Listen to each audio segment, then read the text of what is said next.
वाली वही से क्लास 6 के तालिब इल्म अस्सलाम अलैकुम। आपका तवज्जो फरमाएं। सब्जेक्ट इस्लामियात और चैप्टर है असहाब कैफ। असहाब कैफ कुरान मजीद में पूरी सूरत इनके बारे में मौजूद है, असहाब कैफ के बारे में कि ये कौन लोग थे और इनके बारे में कुरान मजीद में क्या बयान किया गया है। बच्चों, बहुत पुराने ज़माने का जिक्र है कि मुल्क रूम के शहर अफीस पर एक बादशाह दकियानूस हुकूमत करता था। ये उस वक्त का जिक्र है जब हज़रत ईसा अलैहिस्सलाम को आसमानों पर उठाए हुए कई सौ साल गुजर चुके थे।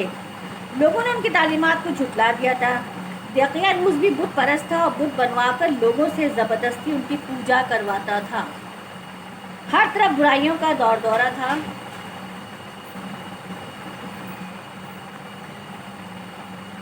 ऐसे में कुछ नेक नौजवान ऐसे भी थे जो बुतों की पूजा से सख्त नफरत करते थे। वो सिर्फ एक अल्लाह पर ईमान रखते थे और इसी की इबादत करते थे। ये नौजवान हज़रत ईसा की तालीमात पर अमल करते थे। इन नौजवानों के बारे में जब दकियानूस को खबर हुई तो वो सब गुस्से में आ गया और उसने कहा कि हैरत है कि मेरे हुक्म की तामील कौन नहीं करता, उसको ज़रा उन लोगों को ज़रा मेरे पकड़ कर मेरे दरबार में लेकर आए। और इसलिए वो नौजवानों को दरबार में लाया गया और दकियानूस ने हुक्म दिया कि बुतों को सजदा करें। इन लोगों ने साफ इनकार कर दिया। बादशाह ने इन्हें कैद करने का हुक्म दिया। दकियानूस बादशाह अपने जुल्म और सितम की वजह से मशहूर था। इन नौजवानों ने समझ लिया कि इनकी जानों को ख़तरा है तो वो किसी तरह वहाँ से फरार हो गए।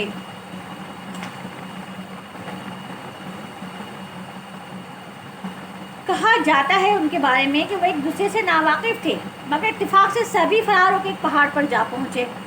जब बात हुई तो पता चला कि सबका नज़रिया एक ही है, सब एक ही अल्लाह के मानने वाले हैं। यूँ एक दूसरे के दोस्त बन गए।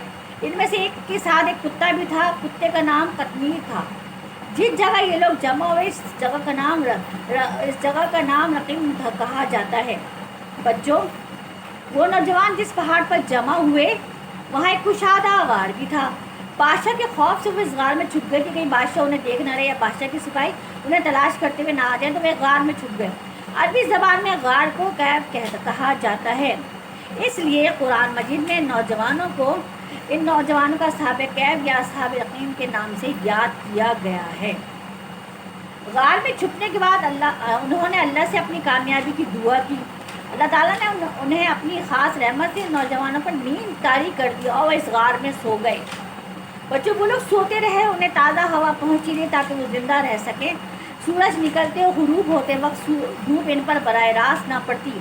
वो सोते में करवट लेते रहे और इनका कुत्ता गार के बाहर इस अंदाज में सो रहा था कि दूर से देखने वालों पर यूँ लगता था जैसे वो किसी की निगरानी कर रहा हो। फिर एक दिन अल्लाह ताला ने उन्हें जगा दिया और एक दूसरे से पूछ रहे कि हम कितनी देर तक सोए, क्योंकि इन्हें ये याद ही ना रहा था कि वो कब सोए थे। एक ने कहा वो पूरा एक दिन सोते रहे। दूसरे ने कहा शायद एक दिन से कुछ कम सोए हों। मगर बच्चों, आप जानते हैं वो कितना सोए? वो पूरे 309 साल। देखिए, 309 साल तक सोते रहे, मगर इन्हें इतनी मुद्दत तक सोए रहने का बिल्कुल ही अंदाज़ा ना हुआ। देखिए ना, अल्लाह चाहे तो क्या नहीं हो सकता। हर काम अल्लाह की मर्ज़ी से होता है। अल्लाह कायनात का तख्लीक़ कायनात है, उसका पत्ता भी उसकी हुक्म के बगैर हिल नहीं सकता। जागते उन्हें शरीर भूख लगी। उन्होंने अपने एक साथी यमलखा से कहा वो बाहर जाए और कुछ खाने के लिए लेकर आए। उन्होंने यमलखा से कहा कि वह एहतियात से शहर जाए, कहीं ऐसा ना हो कि दकियानूस के आदमी से देख लें। अगर बादशाह को पता चल गया तो वो हमें मार डालेगा या ज़बरदस्ती बुत परस्ती पर मजबूर करेगा। यमलखा छुपते छुपाते शहर गया, एक जगह से खाना खरीदा, मगर जैसे ही उसने अपने सिक्के खाने वाले को दिए वो चौंक पड़ा, क्योंकि वो दकियानूस के ज़माने के सिक्के थे और दकियानूस बहुत मशहूर बादशाह था, बहुत ज़ालिम, इसलिए वो मशहूर था। उस वक्त बादशाह बैदरोस की हुकूमत थी, जो एक नेकदिल बादशाह था। खाने वाले को शक हुआ कि शायद इसे कोई पुराने शाही ख़जाना मिल गया है, लिहाजा उसने यमलखा को पकड़ लिया और बादशाह के सामने पेश कर दिया। यमलखा इस सूरत हाल से सब परेशान हुआ और ये समझ रहा था कि अब भी दकियानूस की हुकूमत है और इसकी जान को ख़तरा है। बादशाह बैदरूस ने बड़ी मुश्किल से यमलखा को यकीन दिलाया कि वो बिल्कुल महफूज है। कुफ्र और शिर्क की हुकूमत ख़त्म हुए ज़माना गुजर गया, अब हुकूमत हज़रत ईसा अलैहिस्सलाम के मानने वालों की है। بادشاہ بیتروت نے یہ سن کر رکھا تھا کہ کئی سو سال پہلے اس طرح کا واقعہ پیش آیا تھا کہ کچھ نوجوان اچانک غائب ہو گئے تھے۔ اب یملخا سے ملنے سے اسے یقین ہو گیا کہ یہی وہ نوجوان ہے۔ بادشاہ کا جذبہ ایمانی دیکھ کر یملخا نے سب کچھ سچ بتا دیا۔ بچوں، اس زمانے میں یہ بحث ہو رہی تھی کہ مرنے کے بعد انسان دوبارہ کیسے زندہ ہوگا۔ اللہ تعالیٰ نے اس عقیدوں کو واضح کرنے کے لیے اصحاب کہف کی مثال پیش کر دی۔ اللہ چاہے تو کیا نہیں ہو سکتا، ہر کچھ اس کے بس میں۔ جب وہ کائنات کو بنا سکتا ہے تو کائنات کو مٹا بھی سکتا ہے، جب وہ پیدا کر سکتا ہے اور مار سکتا ہے تو دوبارہ پیدا کرنے کا دوبارہ زندہ بھی کر سکتا ہے۔ اور بحیثیت مسلمان ہمارا یہ ایمان ہے کہ انسان مرنے کے بعد دوبارہ زندہ کیے جائیں گے۔ اس واقعے سے اس بحث کا خاتمہ کرنا مقصود تھا۔ بادشاہ نے یملخا کا بہت احترام کیا اور اس کے بقیہ ساتھیوں سے ملنے کی خواہش ظاہر کی۔ چنانچہ بادشاہ، اس کے وزیر اور شہر کے ہزاروں آدمی جنہیں اصحاب کہف کے بارے میں اطلاع ہو گئی تھی، سب کے سب یملخا کے ساتھ غار کی جانب چلے۔ یملخا کے ساتھی اپنے سارے لوگوں کو دیکھ کر یہ سمجھے کہ دقیانوس کے آدمی انہیں گرفتار کرنے آ گئے ہیں، تو وہ ڈر گئے، بہت خوفزدہ ہوئے۔ لہٰذا وہ غار کے اندر ہی کافی دور تک چلے گئے، یعنی بہت بڑا غار تھا، کافی دور تک چلے گئے۔ بادشاہ کو وہ لوگ نظر نہ آئے تو یملخا نے کہا، آپ سب یہاں رکے، میں اندر جا کر انہیں تلاش کرتا ہوں۔ چنانچہ یملخا بھی ان کے پیچھے اندر چلا گیا، اپنے ساتھیوں سے مل گیا۔ اللہ تعالیٰ نے اصحاب کہف پر پھر سے نیند طاری کر دی، کہ نا پھر سے انہیں سلا دیا۔ جب بادشاہ اور اس کے ساتھی نے صورتحال دیکھی تو انہوں نے فیصلہ کیا کہ یہاں یادگار کے طور پہ ایک مسجد بنا دی جائے۔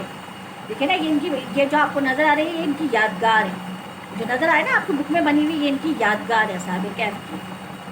اصحاب کہف کی تعداد کے بارے میں کافی لوگوں کا خیال تھا، اختلافات تھے۔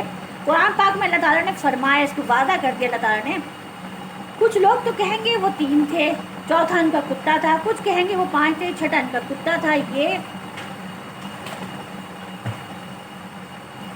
یہ لوگ اندازے سے باتیں کرتے ہیں، کچھ کہیں گے وہ 7 ہے، 8واں ان کا کتا تھا۔ آپ کہہ دیجیے، میرا رب ان کی تعداد اچھی طرح جانتا ہے۔ جب نبی کریم صلی اللہ علیہ وآلہ وسلم سے لوگوں نے مختلف اعتراضات اٹھائے، اصحاب کہف پہ مختلف وضاحتیں چاہی، تو اللہ تعالیٰ نے حضرت جبرائیل علیہ السلام کے ذریعے وہی بھیجی کہ ان سے کہہ دے کہ میرا رب جو ہے وہ ان کی تعداد زیادہ جانتا، اچھی طرح جانتا ہے، بہت تھوڑے لوگوں کو اس کی حقیقت کا علم ہے، بس آپ ان کے بارے میں سرسری گفتگو ہی کریں۔ یعنی کہ ہمارے نبی کریم صلی اللہ علیہ وسلم کو بھی اللہ تعالیٰ نے اس کی وضاحت کرنے سے منع فرما دیا تھا۔ بچوں، آپ پہلے بھی پڑھ چکے ہیں، کفار یہودی طرح سے آپ صلی اللہ علیہ وسلم کو تکلیفیں پہنچاتے تھے، اور جب کچھ بننا پڑتا تھا تو آپس میں صلح مشورے کر کے ایسے سوالات پوچھتے جن کے بارے میں لوگوں کو ٹھیک سے علم نہ تھا، تاکہ آپ صلی اللہ علیہ وسلم کو جواب دینے میں پریشانی ہو، بلا وجہ آپ کو کسی بحث میں الجھایا جا سکے۔ ایسے ہی سوالوں میں ایک سوال یہ بھی تھا، اصحاب کہف کون تھے؟ اللہ تعالیٰ نے جبرائیل علیہ السلام کے ذریعے آپ صلی اللہ علیہ وسلم کو اصحاب کہف کے بارے میں معلومات بھیجی۔ اس طرح سورہ کہف کا نزول ہوا۔ اصحاب کہف کے بارے میں جب نبی کریم صلی اللہ علیہ وسلم سے پوچھا گیا تو آپ صلی اللہ علیہ وسلم نے فرمایا کہ میں اس کا جواب کل دوں گا، لیکن بہت عرصے تک کوئی وحی نازل نہ ہوئی۔ پھر جب حضرت جبرائیل علیہ السلام وحی لے کر آئے تو آپ کو اللہ تعالیٰ نے حکم دیا کہ جب آپ کسی کام کے لیے بولا کریں تو انشاءاللہ لگا دیا کریں کہ اللہ نے چاہا تو میں اس کا جواب دوں گا، کیونکہ اللہ ہی بہتر جاننے والا ہے۔ من میں آیا کہ جو چیز اللہ کو پتہ ہے بندوں کو اس پہ بحث نہیں کرنی چاہیے، کیونکہ وہ گناہ کے مرتکب ہو جاتے ہیں۔ تو بچوں، یہ تھا چیپٹر اصحاب کہف، اس کی پوری تفصیل آپ قرآن میں تفصیل کے ساتھ پڑھ سکتے ہیں، اور امید ہے کہ آپ کی سمجھ میں بھی آ گیا ہوگا۔